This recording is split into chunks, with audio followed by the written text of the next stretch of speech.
Why, hello there, Lauren. Hi, Nat. Lauren, I'm so excited that we have our new season has started. I don't know what season people are going to listen to this in. So it could be summer, winter, fall, depends. We don't Yeah. go by seasons like that. We go by just when we finally finish the podcast. That's our Yeah. season. It starts when we're done. Yes. I love that. And I am really, really, really, really stoked about the guest today. Okay, now Oh, listen, I have to be totally honest with you. I have seen one or two episodes of this show, but I wasn't a devout follower. But you, being a teen mom, it would make yes. sense that you Yes. watched every episode. Do you know who I'm talking about? Do you know twin mom Kail? How crazy is that? Oh my God. I love her. And a Twiniversity follower, no less. Yeah. Hello. There you go. Hello. We had such a nice conversation and we were talking like this was one of those podcasts where there wasn't really a direct topic. We Okay. talked about her, how it's like influenced her and how like the outside world sees her. We talked about her like being part of the PTA and how like she gets judged by people in school now, but she's just like a regular mom. Yeah. And she's got a lot of kids. She does have a lot of kids. She has a lot of kids, and that's a lot. And we also talked about that. That's like, do the bigs help raise the littles? And like her whole philosophy on that. Truthfully, she's really fascinating. She really was. And I easily, this podcast is going to go over our usual time, by the way. So, like, no, Yeah. anybody listening now, like, buckle in and grab some popcorn because it's going to be a good one. But I knew who she was, but I didn't follow the journey from the beginning. Like, Oh, did you watch Teen Mom from the very yes. beginning? Yes. Yes. She Is it had. genuinely? We joke about you being a teen mom, but you really were a teen I mom. Like you had, was. yes. I had her when I was 18. I had Rebecca when I was 18. So I was a teen mom, single teen mom. And Look at it's you. not easy. But that, like, the teen mom show is, It's a lot. We also talked about that and kind of like the predatoriness yeah. of the Yeah. contract. Like, because I won like all the juice. Oh, yeah. It was so good. So did like I remember it, but I thought it was more of a form of birth control for myself when I watched it back in the day. Maybe. I mean, it's not glamorous. I mean, they glamorize some of it because Yeah. these people start making money off of this life, but it's not glamorous at all. No, but it was such a great conversation and she's such a regular person and I felt for her and like twin mom to twin mom and I'm glad that she had all those singletons before her twins. Yeah. That worked out because Her. it's always the worst when you're like fresh Yeah. and you have twins first. It's never recommended. Yeah. No. 0 out of 10. Although then 0 stars. you have nothing else to compare it to. So like if that's all you know, then when you have a singleton afterwards, Yeah. it's like, oh, this is walk in the park, you know. Well, for the record, before people send me hate mail, everybody knows that I only have the twins, and that's Yeah. why I'm joking about it now. I do not have singletons. Where you did have your singleton, and Yeah. then you I had have, some twins, and then yes. you wanted another singleton just for fun. Yeah, because I love torture. Yeah, you love it. It's good. And then throw 17 dogs in the mix, and that's your life. It's good. Yeah. Crazy husband, you know. But we Like wouldn't have it any other way. never, never. That's it. I love torture and chaos. Have you worked with any younger people as a doula or even like when you were doing like your internship in the hospital and stuff like that? Did you have like any real interactions with any teen moms? No, I haven't actually. When I was a foster care caseworker, I did. Yeah. Prior to me being a twin mom, um, after I had Rebecca, I was a foster care caseworker, and I had kids, teenagers in foster care having babies born into foster care that I worked with. Wow. All So, right. Well, I feel bad. And I feel bad that like I get that MTV did a show, but it was so scandalous. Like when reality TV first came out, it was all about taking advantage of whoever the reality person was. And like how reality was that? I even think of like remember the show with Jessica Simpson oh yeah, and Nick Lachey, and then she had the whole like chicken of the sea, and she thought, see, yeah. chicken or is this tuna? I'm like, this poor girl. Like, seriously. And I know, yes, she's got a bazillion dollars, whatever. I don't want to hear you about that either. But like for real, I feel bad. And weirdly, I have done a few episodes of reality TV show in my day. So there was a show called Pregnant in Heels that was on Bravo. And then I did an episode of Bethany and Frederick.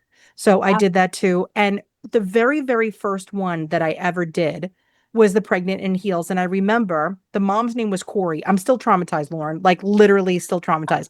The Oh, mom's name was Corey. I can't remember what the dad's name was. Feel free to Google it. It's probably living on YouTube someplace. But she really like had like a breakdown and she was really, really upset. And I yeah. remember that they gave her a my breast friend twin pillow to like put on. And then they were like, and this is what it's going to be like when you have your two kids, whatever. I get it. But like when she was in it, she really was like having like a lot of anxiety. And There's a lot of fear, and having that yes, fear when you're dealing with that, because I work with a lot of like pregnant women and postpartum women, and I can't imagine a film crew watching them go through this difficult time. it was, but here's the kicker. I remember that they told me I was like comforting her, and the producer's like, Natalie, can we talk to you for a second? I don't even know if I'm allowed to talk about this. I don't think I signed any contracts. Maybe, maybe not. It's probably out of date by now. But I remember they're like, it's okay to let her feel what she feels because it made for better TV. So they wanted her to cry. They And I'm want like, absolutely not. suffer. Like I always joke, oh yeah, my life would be a great reality show, but in reality, do I want people seeing No, you all the don't. You no. definitely don't. You don't. I have enough people in my business as it is, just family, people that I share blood with that are in my business. I do not need the world to tell me anything. And so that's why she is so brave. She's so Right. brave and she did this and she's still doing this. She's still a podcast. So she's done so much and she deserves all the accolades in the universe. Okay, we got to get to her because this is a long episode. So we got to let these people go. Are you ready, Lauren? Are you ready to meet Kail?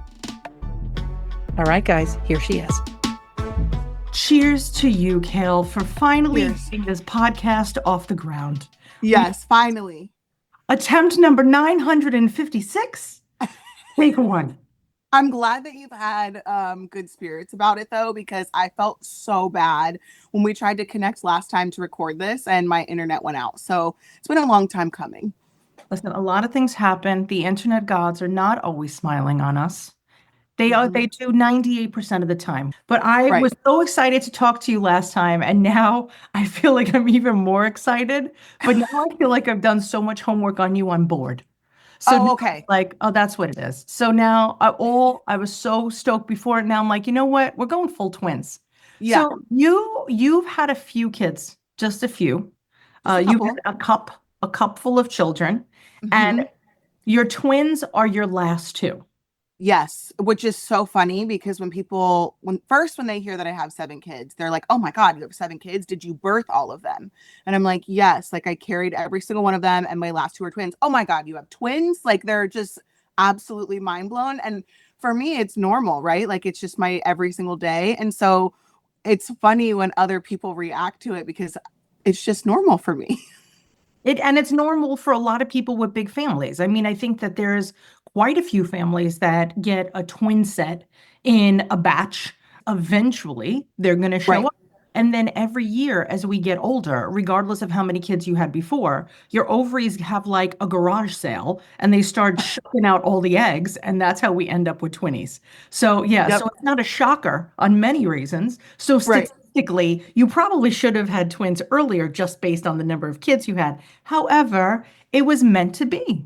It sure was. And we have plenty of twins in the family, so we definitely knew that someone was going to have the twins. And then, like you said, the garage sale of ovaries, you know what I mean? So definitely was going to be, I had a feeling it was going to be me.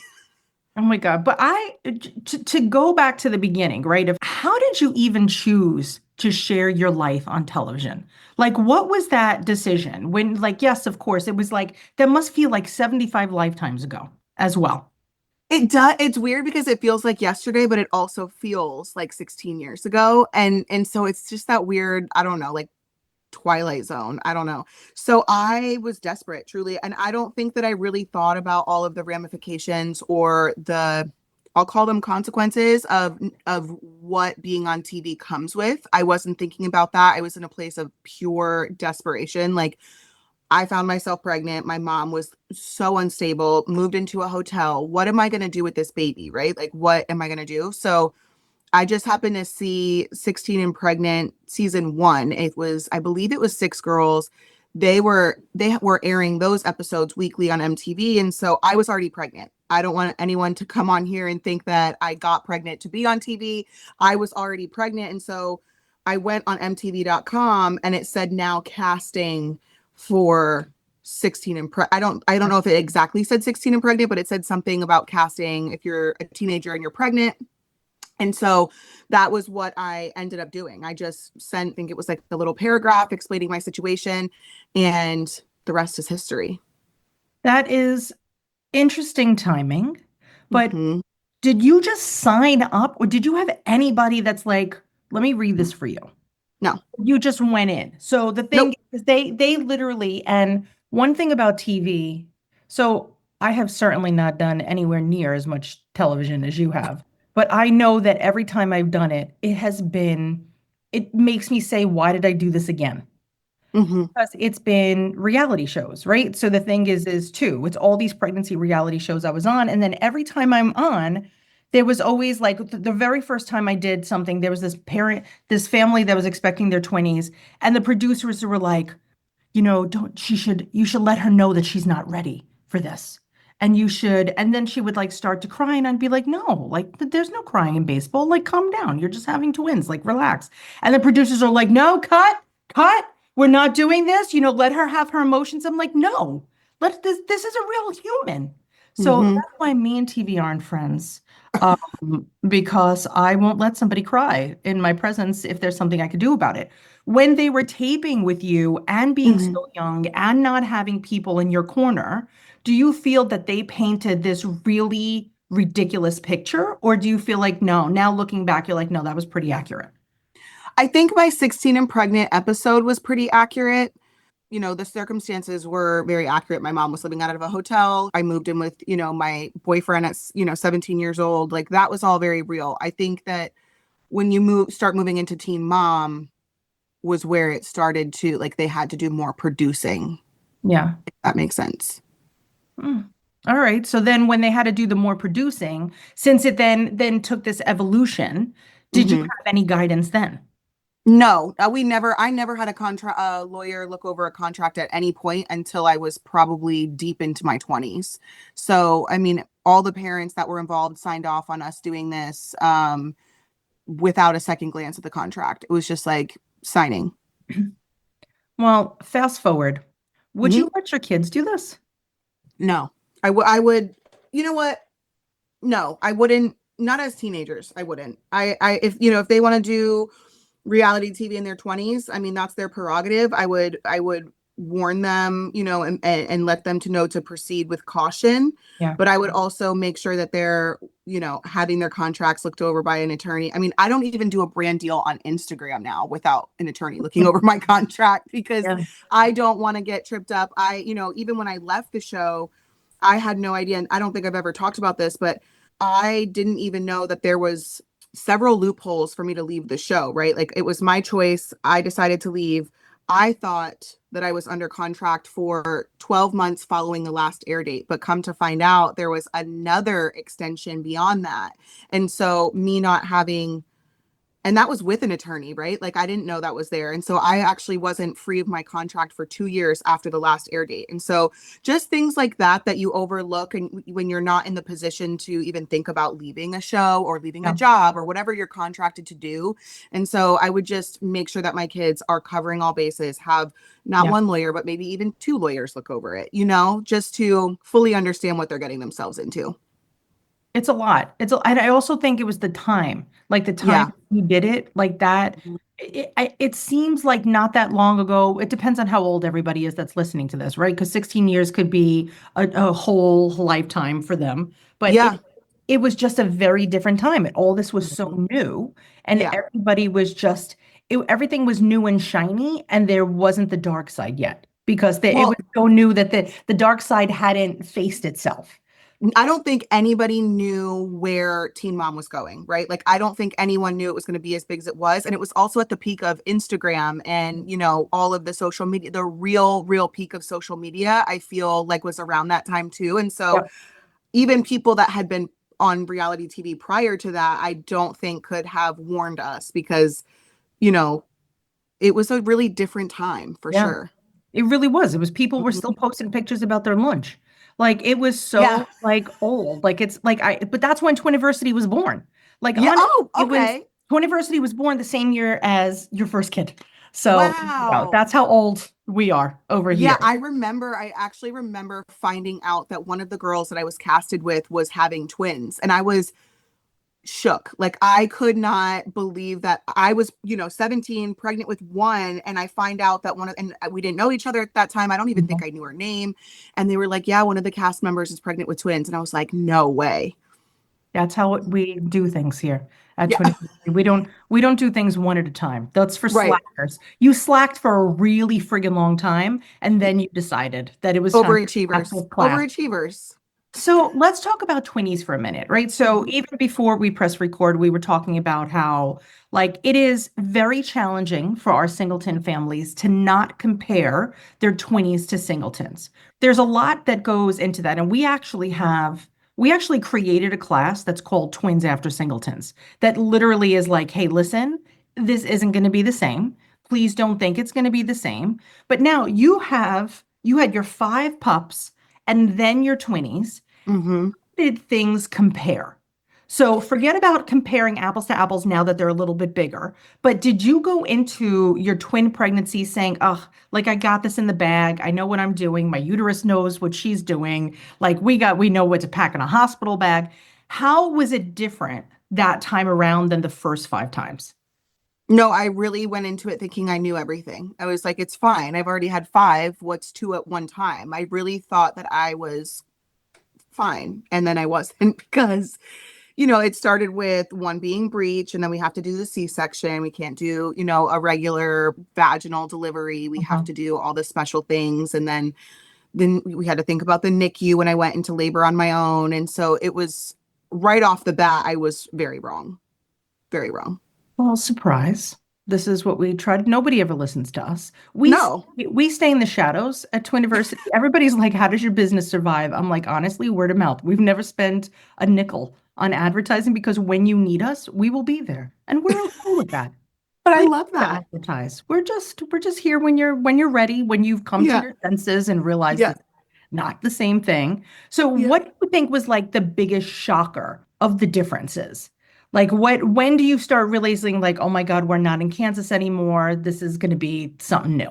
Probably around the time that we were trying to figure out if they were ever going to get on a nap schedule. Like, are they ever going to nap at the same time? And how do you get them to nap at the same time? Because it sounds good in theory that, when one is sleeping, you leave them asleep. But in order to try to get them to be a little bit on the same schedule so that one of us could sleep at night, it was like, okay, if one wakes up to eat, we need to get the other one up so that they're on mostly the same schedule. And then during the day, I was like, what are we going to do if they don't want to nap at the same time? Because as you know, and I can't speak for everybody, but for us, we have thrived around a nap schedule since my first child. So I was really nervous about, okay, if one's napping here and they don't like napping out of the car or they don't want to nap out in public, like, what are we going to do? And so we've sort of had to tailor our entire lives around nap time. That was a challenge. That doesn't ever surprise me that people underestimate the whole wake the other baby up. Right? Because you got so used to having your singleton and it'll be like sleep when the baby sleeps. And then we joke and say, okay, well, sleep when the twinnies sleep, but do laundry when the twinnies do laundry, make dinner when the twinnies make dinner. Like it's impossible. You can't live in a nursery school. Like that's really what it's like. It's like you live in this high pressure nursery environment. And all of your others, did you put them to work? Were you like, okay, Isaac, this is you. Or Lux, you're doing this. Like, did you assign your bigs tasks for the littles? I did not. I've never done that because I've always had this fear that with a big family, I would rob my children of their childhoods if I gave them responsibilities to take care of their younger siblings. I think that they need to have chores around the house. I think they need to help in other ways, but I don't think that taking care of their siblings is something that I ever really wanted them to have to do, or, be resentful when they grow up. Oh, my mom had all these kids, but I was the one taking care of them. I don't want that for them. Mhm. And funny enough, my oldest son, he's 15. He's never liked like the drool, the spit up, the boogie noses. He doesn't like it. And so right off the bat, I was like, oh, this isn't for you anyway. And we laugh about it now, but I just, I think that if I have to, run out to the car really quick and grab something, making sure the kids don't fall off the couch, that's one thing. But to ask them to change diapers or to babysit or to make them food, it's just, I don't do that for them. I don't want the kids to do that. I think you're missing out on something amazing there. So Really? yeah, I do. There's two ways to think about it. First of all, did your mom do that to you? Did you feel My by mom, taking care of anybody, whether it's cousins, littles? Did your aunt do that? Like, did you ever have a time when you were little that you got to be responsible for another little? my mom is a raging alcoholic and a drug addict, and my dad was never around. I didn't have siblings and I don't have cousins my age. So I spent a lot of time alone. So, or, my mom would drop me off at friends' houses for days on end. So Yeah. I never had a chance. I wanted to be the caregiver so I begged and begged and begged for a sibling or a dog or something. Never got it. And so I think that I wanted that and I didn't have that. Whereas I recognize that like my oldest son, for example, doesn't want that. My second son, however, loves the babies. My third son loves the babies. So I let them sort of love on them to their comfortability, Yeah. but I don't ask them to do like, if they ask me, oh, can I help you? Absolutely. Yes, of course. But I think there's something to be, a family is a team. That's all that a family is. It's just a different Right. type of team. A team, we depend on our other teammates.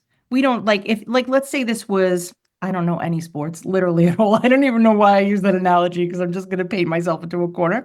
But it's like we all have a role to play. And Mhm. so when you're a family, Kail, I would have killed for a big family. Like, in all sincerity, you are my envy on so many levels.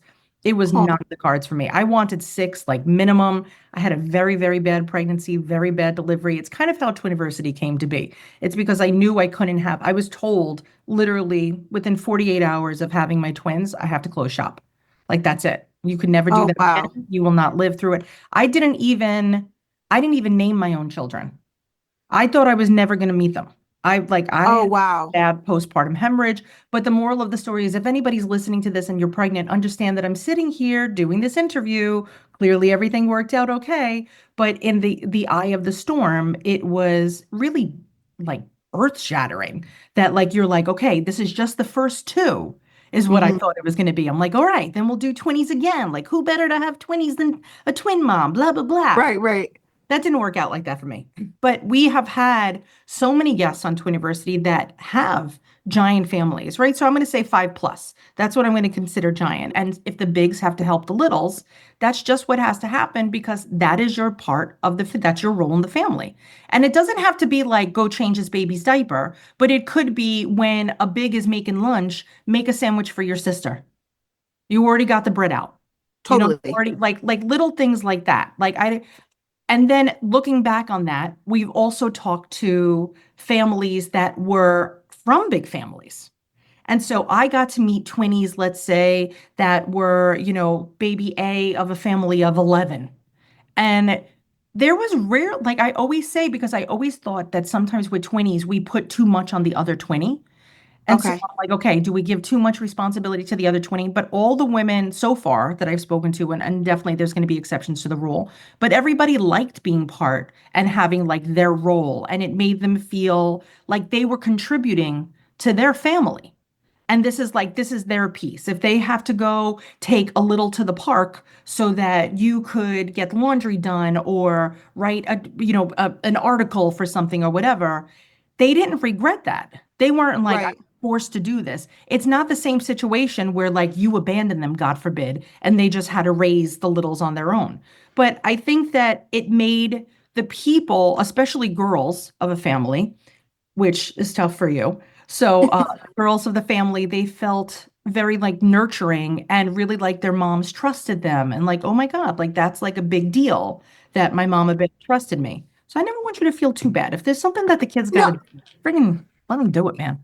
I mean, you saying like, if Isaac, my oldest, is making himself a sandwich, right? And one of the other kids, not even just the twins, but just any of the kids is hungry, like totally hear that. Like that makes sense to me. But I think more so of like my older kids babysitting my younger kids or, things like that. I don't want to put that type of pressure on them, at least not now. And I also am aware of all my kids' personalities. So I wouldn't necessarily have my oldest son look Yeah. after, the younger ones. So, but maybe, Lincoln or Lux, when they're old enough, I would let them because I know that they're more nurturing in that way. I just think that I do get a lot of backlash too, like maybe because of, I know that the Duggars, it was something that was, they had a Oh buddy my God. system Come where on. they were First of all, essentially, Kail, shut that down. You cannot even remotely compare well, any but that's what I think. families in the world.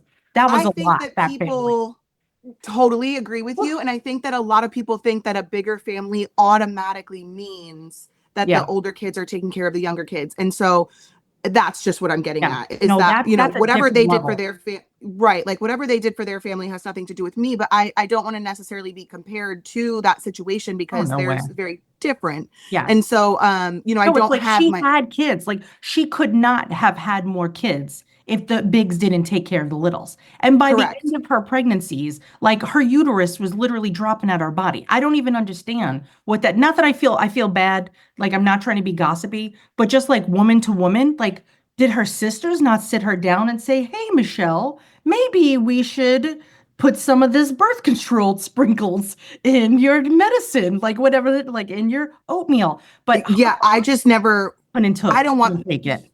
totally. And I just don't want I don't want anyone to think that that's what's happening over here, but I Oh do no. understand like some level of responsibility, right? Like Yeah. I have Jack and Jill bathrooms upstairs. So everyone has to, even if it's not your mess, you still have to clean it kind of thing. Amen. Doesn't matter how pee is on the floor. It's still pee and it still needs to be cleaned. It still That's needs to it. be clean. That's all.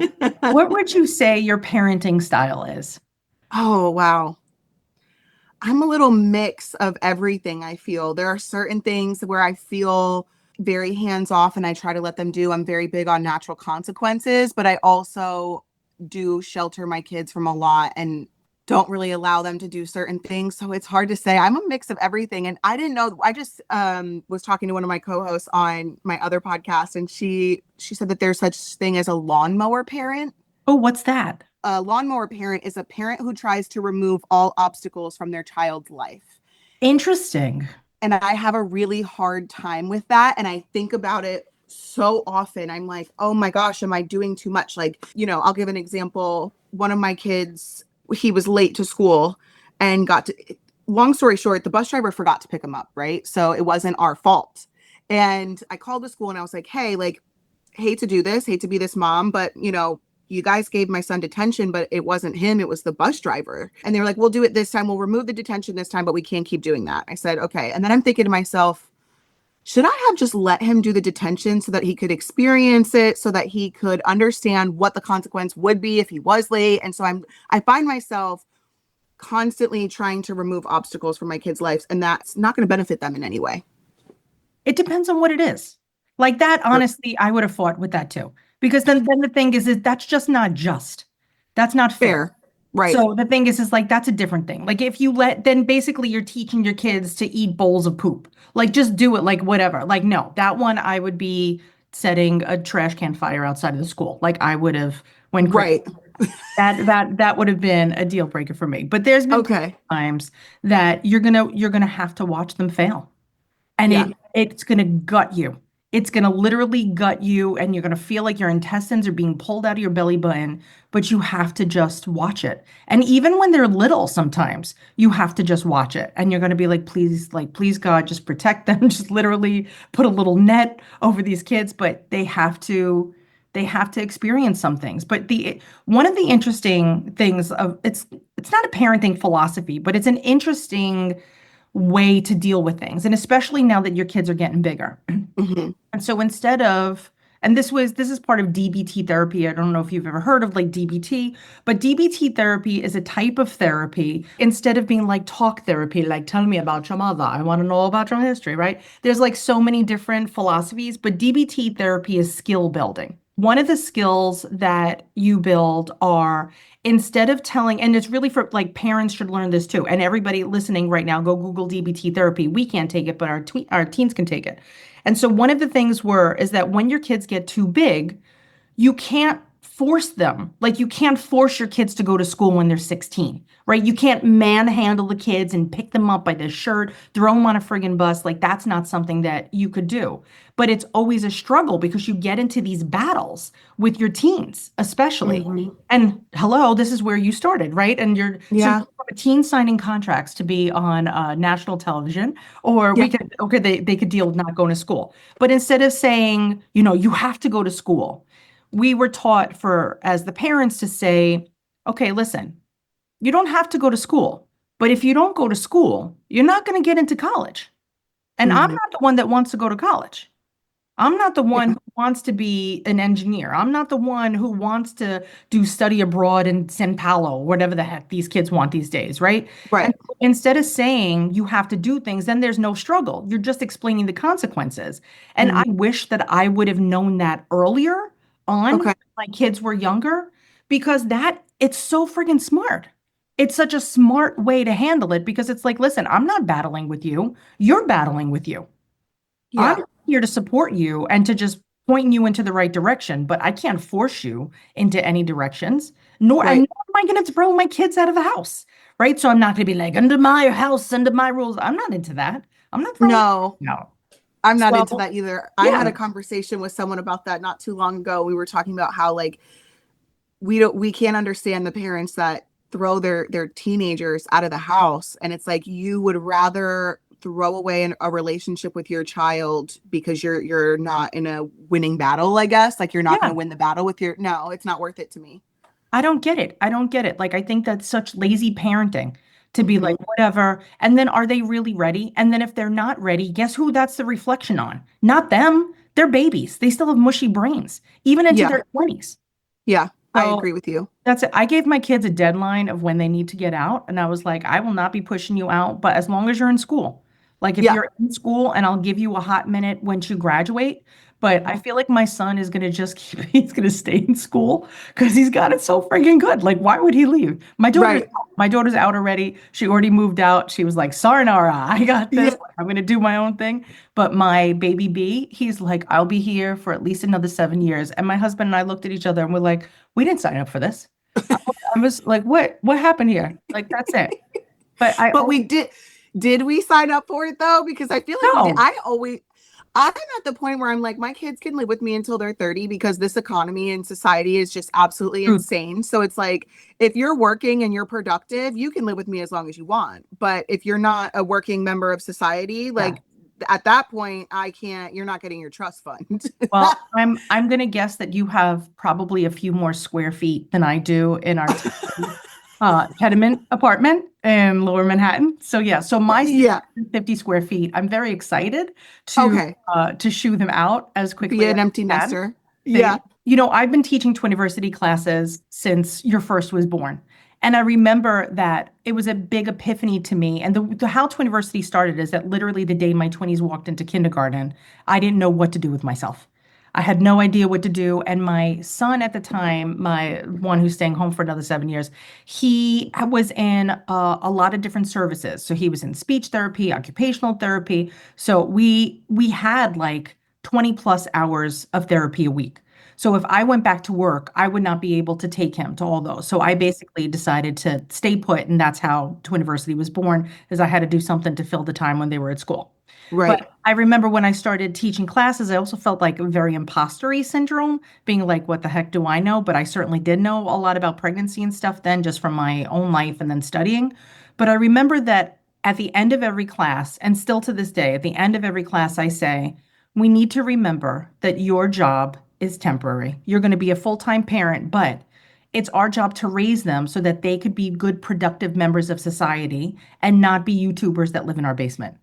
Right. Now, if we choose to let them live in our basement and be YouTubers, that's different.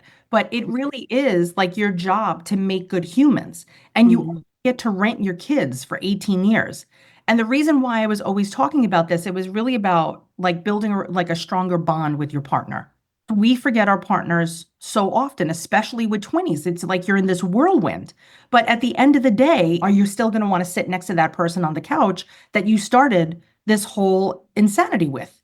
And you have to remember that these kids are temporary. And I think about like my parents, and I think about like my in-laws, and I think about other people like my aunts and uncles. Like we just rented them. And then I got my own life. I did my own thing, but I really wanted to make sure that I never lost a connection with my husband. I'm with my husband since I'm in high school. So like I'm with the same dude and this is my ride or die, whatever, drives me absolutely insane. But I also knew that based on the relationship of my parents, of how, like, watching how strong that was and how they always told us, listen, we'll give you what you need, but Mhm. we can't give you what you want. So I Mhm. did not come from that family at all. Like Right. I didn't realize how poor we were, I suppose. Like when I was young, I didn't know how little that we had because my mom just sold it to us in a way that was just, I bought it. I bought everything. I didn't think Yeah. there was anything special. So I really always talked about, how we only get a very temporary time with these kiddos. Now, thinking about that, you have kids that are bigs and then you have teenies. How Mhm. are you balancing raising two like all these different ages? And I think this is where like just having the 20s is an asset because it's like I had to raise one type of child in this one stage of development. Like it was much easier. You're all over the place. How do you genuinely, like when you wake up, how do you prioritize who you're going to help first? How do you prioritize which fire gets put out? Because that honestly, Kale, like whether it's you being like, a mom of a few kids or somebody even with just two, everybody has a different way of prioritizing. How do you specifically choose to make sure that every one of your kiddos feels like recognized and heard? That's a really great question. And I don't think that anyone has ever really asked me that directly. I think on a more occasional basis, I make sure that I maintain, one-on-one time with every single one of the kids. But on a day-to-day basis, it really depends on the day. Like there's not one single morning that looks like the one before. So it really depends. My middle child, my middle children are, you know, they're middle childrening. So they're needing a lot of attention right now. And so I make sure that they are taken care of on most days first because they're surprisingly more needy than the twins right now. And so I just want to make sure that I hear them and I understand what they're saying and what they need and things like that. And then my oldest two, they are a little bit more self-sufficient. So they kind of get themselves together in the morning. And then they're all the four older ones are in activities. And thankfully right now they're all on different days usually. So I have a very supportive partner who allows this to happen, but I'm able to go to those sport things or go to school things or, anything that I need to be at and dedicate my time to just that one or two children for, on a day-to-day basis. Like today, two of my kids have boxing, so I'll pick up after school and go right to boxing with just the two. But that comes with a supportive partner. And I think that a lot of families, twins or not, they're missing a supportive partner. And that's what's so hard because not everyone has the ability, or maybe they're in a toxic relationship or, whatever that looks like. But day to day, I really try my best to just give even 10 minutes of your time individually to each of your kids is so important. And I think that also we sort of overlook the importance of that. And so just making sure that, if Elijah is cooking dinner and has the babies in the high chair, they eat a little bit before us. So I get to kind of like dance around and like be fun and like feed them and stuff before they go to bed early and they go to bed first. And then I sit at the table with the other five. So it's different every day to answer your question. That's a lot. Now, you said that you try to spend one-on-one time with all of them. What does that look like? And is it like today I'm gonna take this one kid out to dinner by myself, or I'm just gonna go sit in the backyard with one? Like, what does one-on-one time look like with you? Like, how varied could that be? For example, my oldest son, he had an appointment on Friday and he didn't have school on Friday. And so we went to the appointment. We went to lunch. We did all of that surrounding that appointment. Same thing for if my other son had an orthodontist appointment on a Wednesday at 11.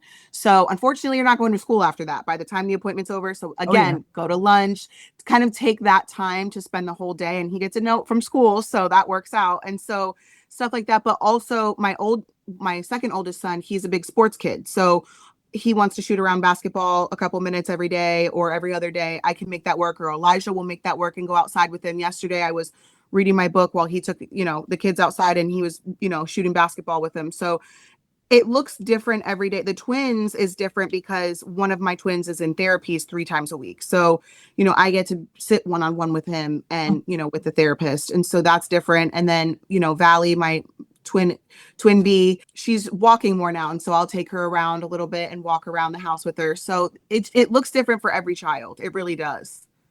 It's interesting. The littles need less attention than the bigs right now, right? Yeah. Because the littles just have to survive. Mm-hmm. Yep. The bigs have to learn how to survive. Yes. So, and the relationships with parents and their peers are so important. And so trying to find that balance too, because I know in those teenage years, they want to be left alone more, but I don't want them to go overlooked either. My poor puppies. It's so tough. I feel so bad for kids that are just going through it and they don't know what the heck is happening. And you see these kids struggling and you're like, that's not your kid, whether it's my friends' kids or just people around me. Like, it's such a tough time. And so then when you have little kids in the house that that your mom has got to take care of, and then you don't know your place in the world, it's so confusing. So yeah, that it's critical to have that one-on-one time, to even give them an opportunity to just speak, not even be like really heard, because they could be talking, and if your twinnies are screaming and they're trying to tell you something, there's no way. My son was trying to show me, Isaac was trying to show me pictures from something that he did over the weekend. And I said, hang on one second. Let me get the kids out of the bath. Let me get them all squared away. And then we can sit down and actually talk, because I didn't want him to feel like he was showing me something and I wasn't listening. So I was like, if you could just, it wasn't urgent. So I was able to handle it in that way, but totally agree with you. It's hard. And I don't want any of my kids, even the middles. Rio's, my fifth son, and he's only 11 months older than the twins. And so I never want him to even feel like he's either one of the twins or he gets overlooked. So that's a tough spot to be in too. When you go to events at school, do you ever get recognized, and do you ever feel judged by the choices you made in your very early parenting stages when Every single day? So every single day. What is wrong with people? So nobody wants to just realize that you grew up, and that, like, do people still, I can't stand people. People still to this day hold on to things that I said or did 10 years ago. And it can be frustrating, because they'll be like, oh, well, that comes with the territory. Oh, you shouldn't have done it if you didn't want people to remember. Oh, then get off TV. And it's like, oh my God. But all of those things, we couldn't have known until we did it, right? But then also it's like, I am not the same person that I was 10 years ago. And so I understand that other people might not see that, but it's hard when they're bringing up stuff that I'm like, I literally don't even remember that person. I might not even remember what you're talking about, because that is not who I am anymore. That doesn't represent who I am today. It was something that happened, and then we move on. I don't know how you deal with that. I have such admiration for the patience that you have to have. I more so get nervous about my kids having to get the backlash of that. I never want people to bring up my mistakes to my kids. Well, Do you know what I mean?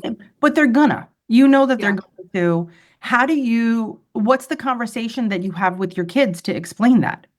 I mean, we just have open dialogue all the time. Like, if they ask me a question, I will be totally honest to their maturity level and explain it to them in a way that they'll understand for their age. But it's been difficult because, my oldest son, he's at the age where he's forming his own opinions that don't necessarily align with mine or his dad's. And so, me trying to explain something that I did and why I did it still might not resonate with him. He might not understand, but I only want him to understand that I was doing my best, or maybe I was at my worst, right? Like, I made this decision and I wasn't in a good headspace. I was going through something at that point of my life. And all I can do is hope that at some point in his life, he will understand maybe when he's an adult, maybe he has to go through some stuff to understand that, oh, now I get it. Now I understand why, mom did Yeah. X, Y, and Z, because she wasn't her best self for those 2 years of her life, or whatever that looks like.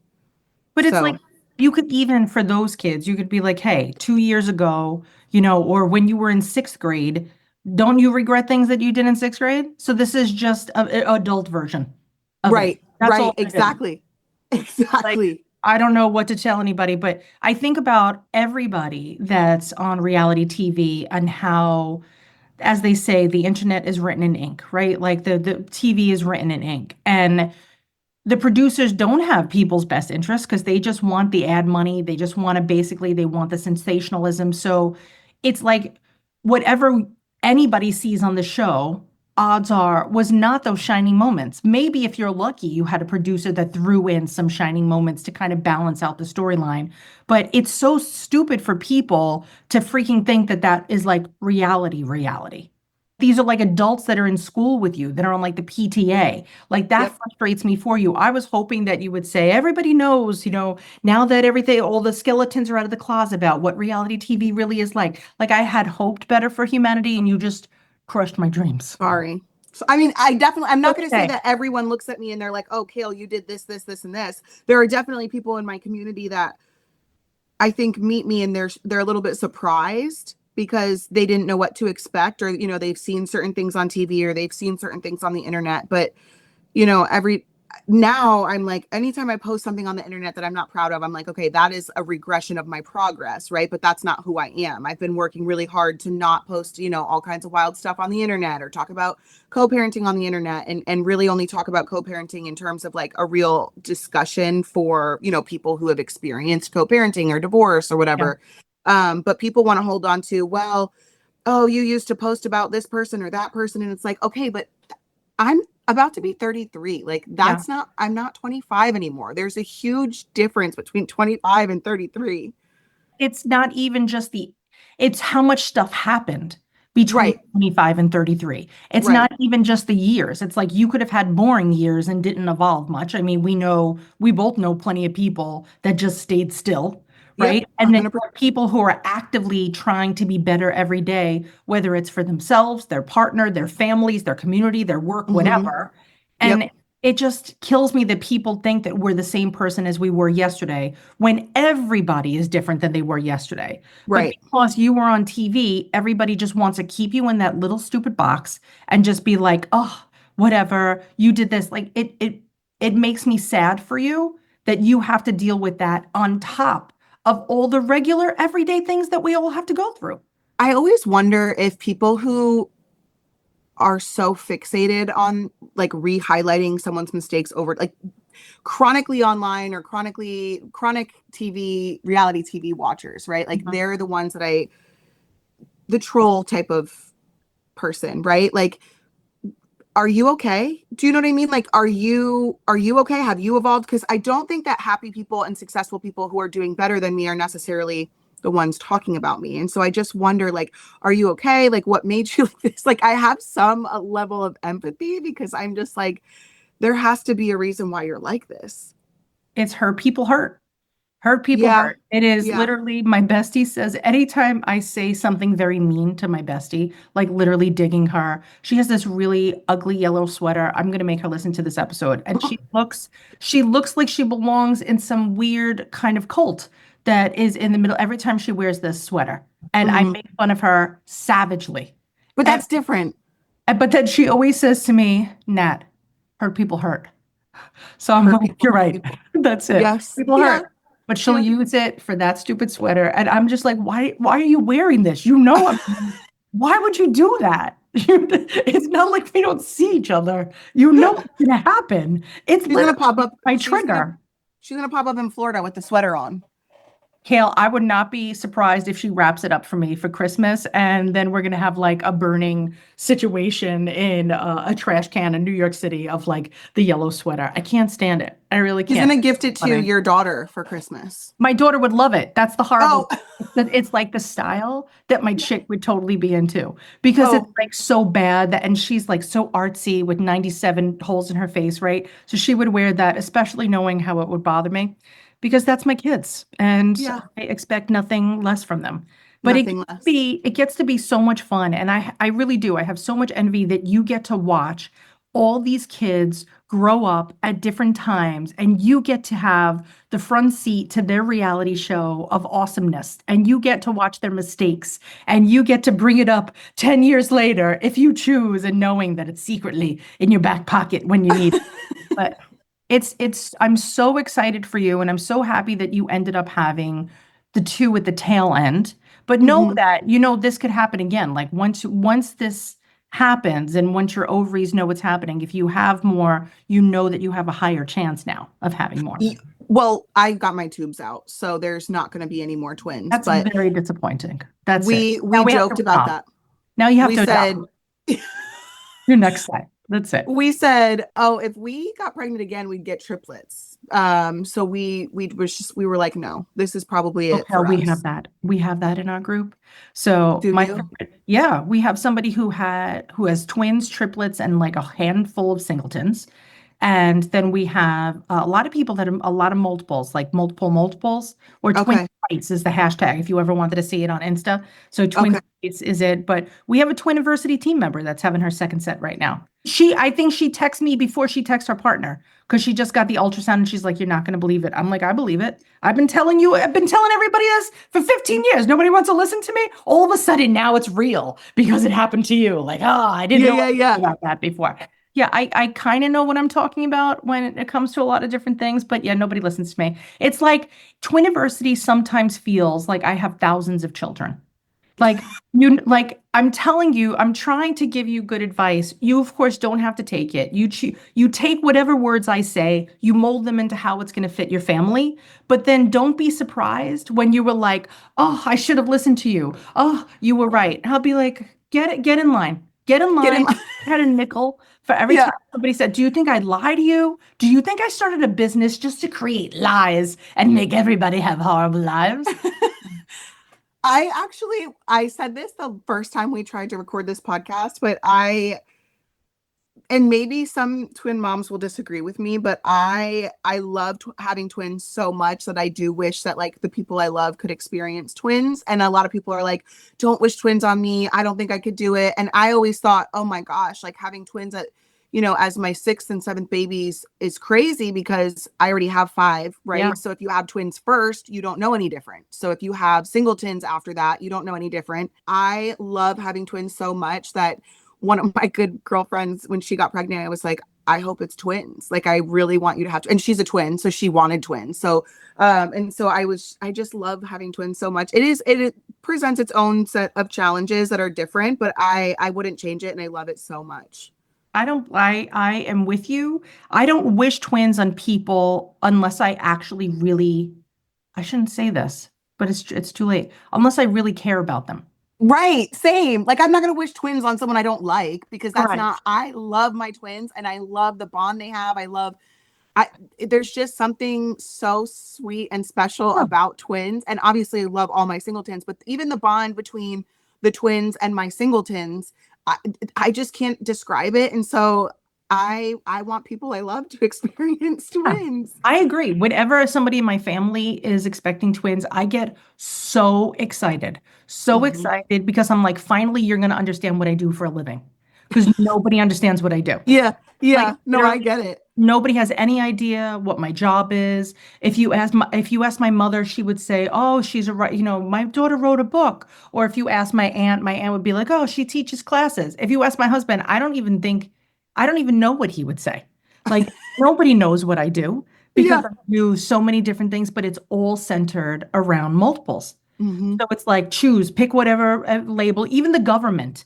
Kail, the government has no idea. I do not know what to put on my taxes. I have to put consultant. And then I got audited once, like maybe Twiniversity was 3 years old. And I got Okay. audited for the first time. I was having like a stroke. I was dying. I was like, "Oh my God, I'm going to jail." I don't know why. I'm like a very upstanding citizen when it comes to my taxes. Right. And my accountant, you can't make this crap up. My accountant died. And then I had to go to the IRS to go fight in person. Like you have to go and you have to sit through this whole thing. And so I don't actually know if I've told the story on the podcast, but in New York City, it's a walking distance of my apartment, like the IRS office. So I was like, okay, at least this is geographically convenient. So I brought Right. papers. I was ready. I was like, oh my God, this is the day. I'm going to go to jail. Do I have clean underwear on? What happens? And my husband's like, there's no debtor's prison. You're not going to jail. Like everybody needs to come down. I'm like, no, it's my business. They're trying to tell me I did something wrong. So when I got there, the woman's name was like Rose something. And like you're Mhm. supposed to call her like inspector, whatever. And I'm like, absolutely not. I'm calling her Rose. If she's calling me Natalie, like that's how we're doing things. I'm not a fan of that. It's like Right. don't tell me and like put me in a place of position. I do not Right. like power plays. So I got there and Rose is like, well, what do you do? And then I was like, Rose, I don't even know where to start. Like I teach classes, I write books, I have partnerships with companies. I do a podcast. Like, I don't know, Rose, I don't know what I do. And so she's like, fine, we'll leave it as consultant. And so during this, it's like a 4-hour interview when you get audited. It's like, but most people's accountants go. So I never really knew like if I got audited. But as I'm sitting there, somebody walks behind like this little cubicle and says, Natalie? And I said, yes. And so she backs from the cubicle and she has this giant bump. And she's like, I'm reading your book right now. And was she having twins? Oh my, wait, Yeah. but that's such a full circle moment. That probably had to be some comfort to you. It was great. I said, Rose, that's what I do. I said, You're like, "That's there what I do." it is. I said, There so it is. you could ask her, but Uh-huh. if I have to say like proud moments as a woman, business owner, human, like that was just unbelievable timing. Yeah, And impeccable, divine intervention. she knew my voice. So the thing That's is, so nice though. I don't know, or it was wonderful. I absolutely loved it. And I was so excited, but it was so justified. And I felt like, okay, I'm on to something. And Mhm. that made me kind of double down on Twiniversity and do as much as I can. And then we took it a little bit more global because there's no global resources for parents of twins. I mean, there's nothing in the Middle East. We have so Right. many Middle Eastern readers per day Oh, translate okay. into other languages because nobody cares about twins. I do genuinely say nobody cares because there's really, if you look at companies, even like Pampers or whatever, they don't ever invest any resources into multiple birth education or anything because they're like, it's 1 in 33. You have 3% of having, 3% chance of having twins. There's only 140,000, twins born a year. So like there's really not a lot of money in twins. It's so they don't put a lot of resources into it. And I'm like, you know what? I'm tired of nobody paying attention to us. Like for That's years really and years, the whole world is made for singletons. And then what the heck? What do we do? So cheers to that. I'll drink to myself because that's how Twiniversity started. I was like, nobody told me the truth. Nobody told me like, okay, you're going to have sibling rivalry. And nobody told me like, we hear that boys are going to potty train a little bit later than girls, and that's fine. But when you're raising two at a time, it's really hard not to be like, what's wrong with her? What's wrong with him? Why are they Mhm. not doing that? And so you get kind of caught into the spiral where you at least have the benefit of having other kids to know, you know what? That one took a little bit longer to walk. That one took a little bit longer to talk. But at the end of the day, it all comes out in the wash. When you Yeah. have 20s, you're kind of putting them up next to each other. And I didn't realize how unfair that was until, of course, I woke up and then realized like, horrible. What am I doing to these kids? I'm still stuck on the part where you're saying that Pampers, a literal like baby brand, is not investing. And you're right. Like, I don't think I've ever seen an ad for twins in diapers or twins in, any sort of outside of a twin stroller. Like, I'm actually really upset by that. And I'm wondering what I can do to like change that. Like, do I need to go offer my twins to Pampers to be like, here you go. Like, let's do this. No, this is not the first. I've been doing this for 15 years. I've been knocking on everybody's doors trying to not shame them into being like, hey, we're here and we actually buy double the amount of diapers. Like, I Mhm. don't even know. And that's just one company. But like, if you think about all the companies, and that's how we kind of gotten involved with product development. So we don't develop products at Twiniversity, but if you want our feedback, I will put for free for any brand. If you make a mousetrap and you want to see how twins like it, we'll put it into the Twiniversity testers. We have a group of women that are like, yeah, send us stuff. We'll tell you the truth. Because people make twin products, and I'm saying with air quotes for those of you that are listening, that they're like, oh, this is the best thing. And the number one, this doesn't exist anymore. But this one woman made a spoon. Okay. So it had one end, but two spoon ends. So it had one handle with two spoon ends. And she's like, I made this for twins. Blah, blah. First of all, she didn't have twins. She didn't know any twins. She just had this idea that twins shouldn't use the same spoon. And I'm like, okay. So people come to us and they're like, hey, we have this idea and we want to put it out there. I'm like, I'm going to stay neutral because I'm not going to feed any kids at this moment. So I keep my opinion to myself, and I'll send Right. it to them, and then they'll rip it to shreds and they'll be like, why, what is this? Like, why are we not just I using wouldn't either that two spoons or one spoon? Like, just yeah, no, that product right off the bat, I would have been like, that's a no for us. It's been easier to buy two of one product than it has to buy like twin products, if that makes sense. Like I yeah. haven't really come across like outside of when they were infants and they were just like sort of like being propped up. There was like this one pillow type of, it was not a pillow, I don't want to call it that, but it was like a little like recline lounger. The Maybe we'll table call for it. two? Maybe Was that's it? what it was. It might have been the table for two, and I liked that. And outside of that, I haven't really come across anything that has been a true twin product that I've Yep. loved. And they'll make them and they'll come and they'll go. And then they'll say, oh, that's why we can't invest any more money because nobody buys it. And I'm like, you made a crappy product.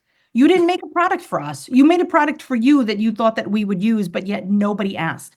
They're not gonna invest in twins though, because that is the thing. Like you can get two full price items for singletons for two. And if there's a twin product, it's a smaller market, it's a Yeah. less, profit margin. And so they're not gonna invest in Yeah. twins. But It I stinks, even told companies, I was like, just make us a SKU, right? Just make like pair two things together, but make us click one thing to put it into the cart. Because there are certain religions that don't believe in having any paraphernalia of babies in the house until those babies are here.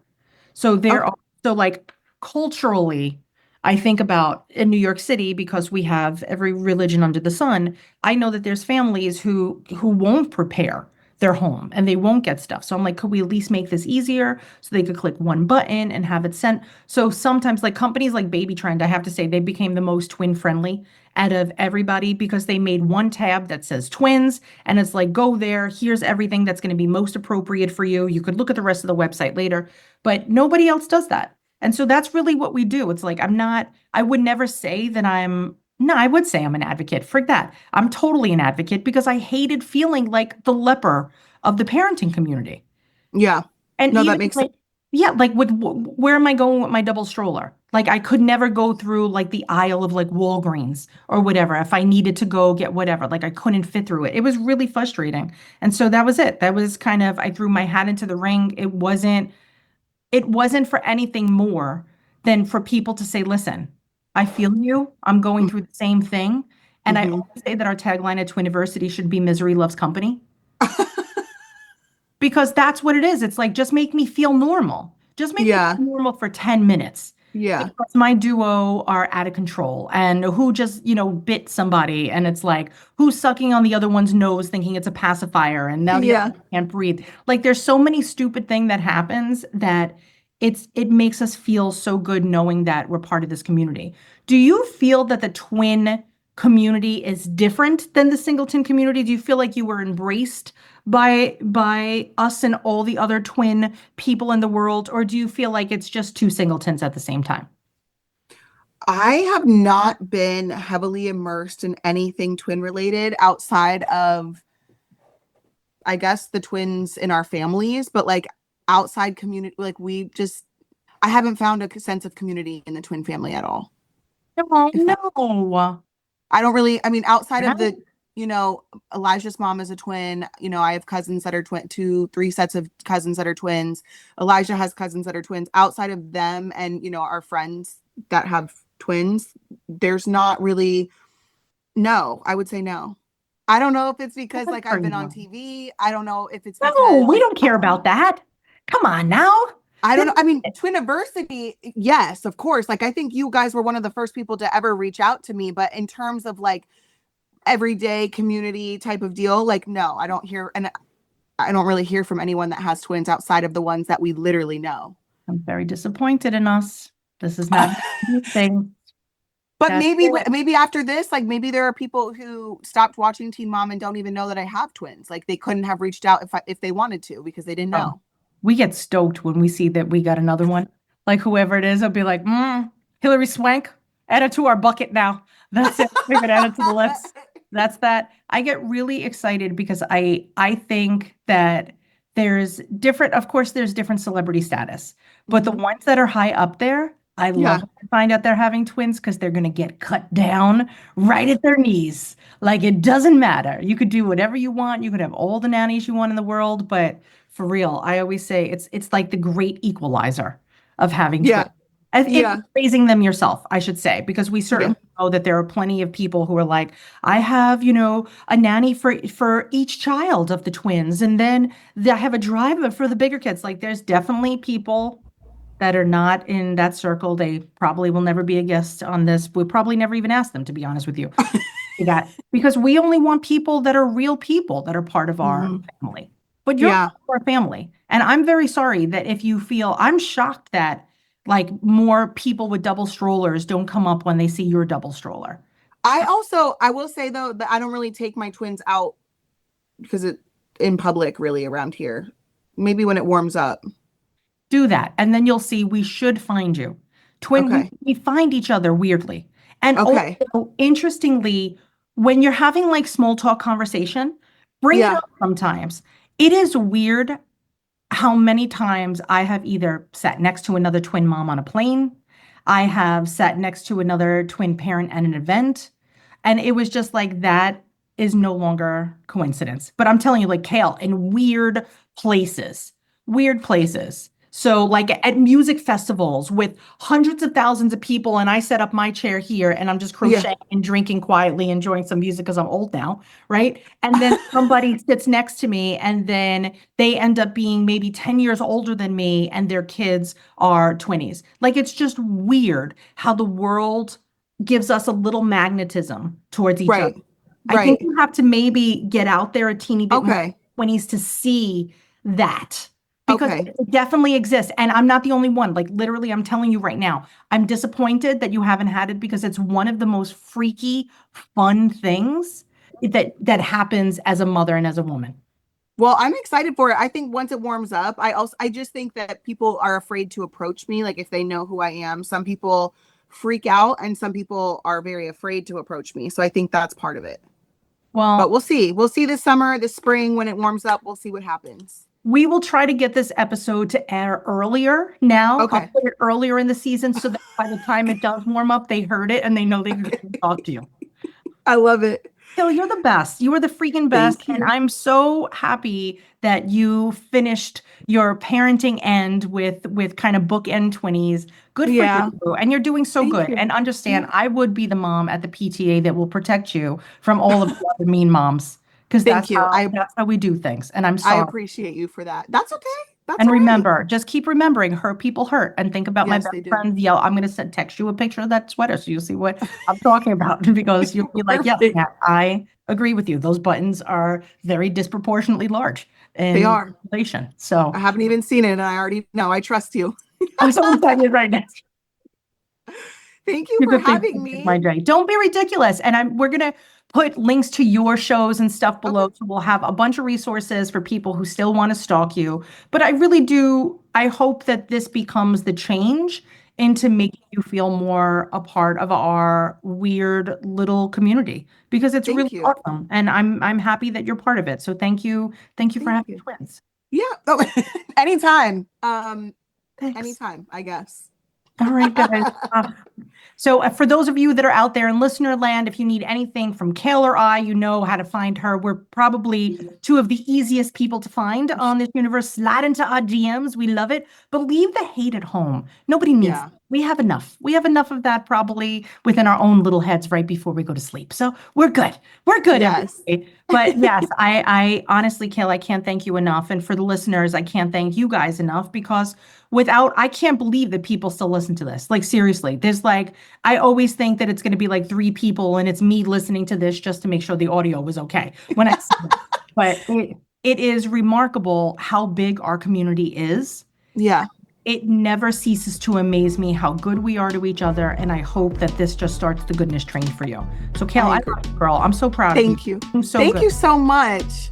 Oh. If you need anything, let me know, and you know where to find me. Oh, you got it. All right, listeners, see you later, alligators. Like, subscribe, all that crap. You know what to do. And until next time, guys, see you later.